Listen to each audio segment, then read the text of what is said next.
Class 12th Commerce students, good morning. Now we are going to learn a chapter from macroeconomics is balance of payment. So this is a very important as well as the interesting chapter also. So why I am saying it's an important, interesting chapter? Because so each and every topic in this chapter is connected with our day-to-day real life. So what is the mark weightage for this chapter is 6. So what are the important topics we are going to learn? The first one is the meaning of balance of payment. The second one, we are all going to learn the components and structure of BOP. The third one is the difference between BOP and BOT. BOT is that is a balance of trade. BOP, balance of payment. The fourth one is the autonomous and accommodating items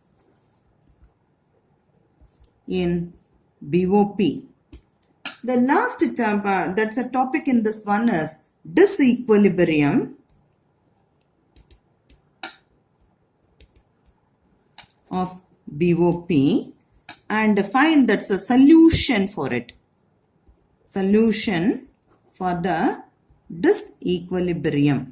Okay, that is 5 topics we are all going to learn in this chapter. The first one is the meaning. Second one is the components and structure of BOP. Third one is the difference between BOP and BOT. Fourth one is the autonomous and accommodating items in BOP. The last part is the disequilibrium of the BOP and finding the solutions for the disequilibrium. Okay, so come to the meaning of the balance of payment. There is a way to write that is the meaning of the balance of payment. First of all, you write a systematic record. In the center, please you write then of all economic transactions between residents of the country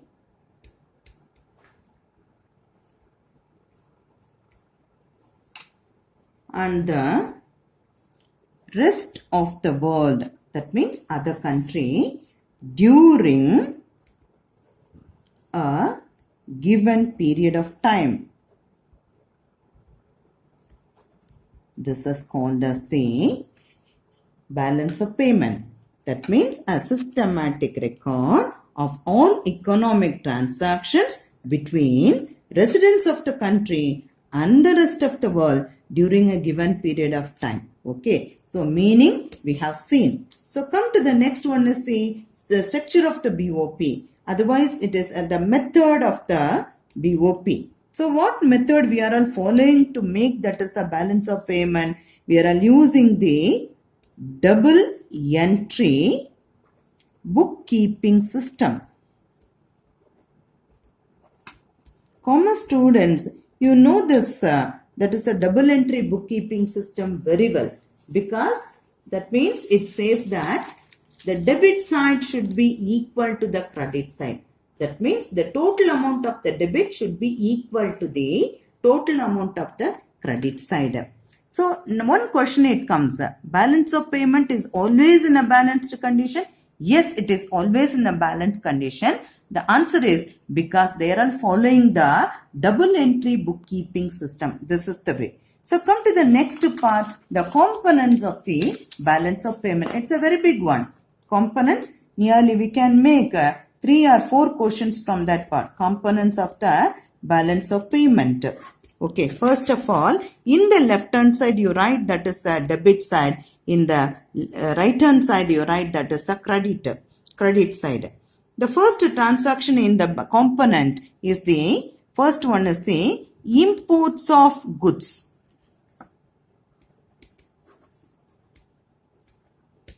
Then the credit side you write it, that is the exports of goods. Imports of goods, we will take only the visible items. If you import or export any machinery, it comes under the visible item. So, finally, this is called as the BOT. So, by BOT, it includes imports of goods as well as the exports of goods. We will take only the visible item in that part. Come to the second transaction. That is, the second transaction is the imports of services and exports of services. So what type of services are coming under? Banking, shipping, and the insurance.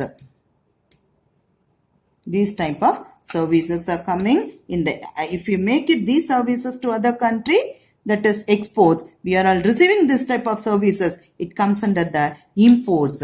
So finally, this is called as the BOS, balance of services. Come to the third part, that is unilateral payments. It will come under the debit side. Unilateral receipts, it comes under the credit side. So these are all the one-sided transaction, one-sided only. So what type of unilateral payments we are all making? Gifts to other country. Indemnities. What is the indemnity? That is the payment for the damages happens. So indemnities as well as the grants and aids.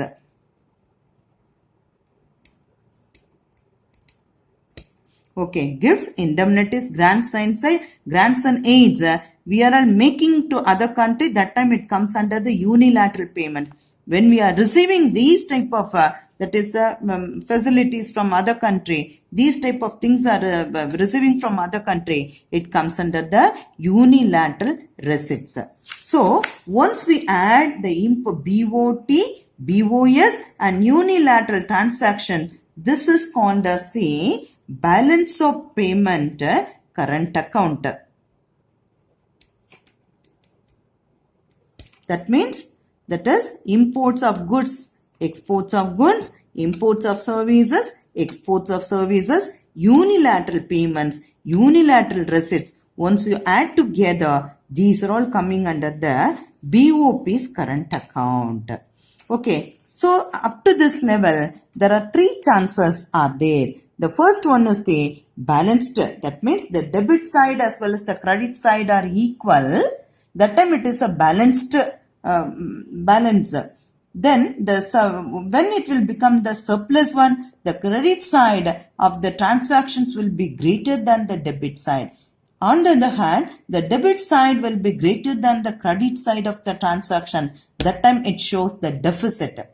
So, but we studied the balance of payment is always in a balanced way because we are all following the double entry bookkeeping system. It teaches only that is in a equivalent way we are all maintaining. So here in which accounts and that is to make that is a balance of payment in a balanced way, it is in the hands of the capital account. So then last fourth transaction is called as the capital payments and the capital receipts. So capital receipts, it comes under the credit side. Capital payment, it comes under the debit side, negative side. So everything will be called as the balance of payment. Okay. First one is the what is called as a balance of trade, imports of goods, exports of goods. So what is called as a balance of services, imports of services, exports of services. Next one is the unilateral payments, unilateral receipts. The last one is the capital payments, capital receipts. What is the formula for the BOT? Exports of goods minus imports of goods equal to BOT. How to calculate the BOS, the balance of services, exports of services minus imports of services. How to find out the current account? So that is the debit side should be added. At the same time, credit side should be added together. Find out the difference of both. credit as well as the debit side, this is called as the balance of payment current account. In the same way, that is, find out the difference of the capital receipts as well as the capital payment. This is called as the balance of payment capital account. Then the next part of it is called as that is the difference between BOP and BOT. Balance of payment and balance of trade. Differences we are all going to learn now. So, BOT is nothing but the exports of goods minus imports of goods. That's the difference between the exports of good as well as the imports of good. What are the three chances in that one? First one is the balanced.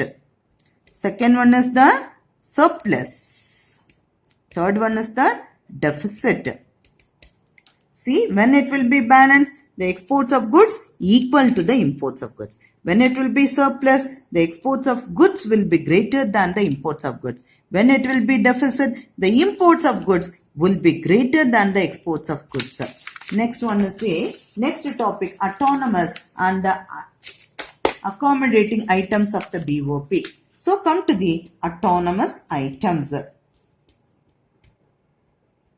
Autonomous item, how can we say? It is called as the above the line item of BOP. So what is the meaning of it? The current and capital account in the BOP which take place due to some economic motives. That means earning of profit. That is profit maximization. That means profit maximization. They are all concentrating only to earn profit. This is coming under the autonomous items of the BOP. See, what is the example for it?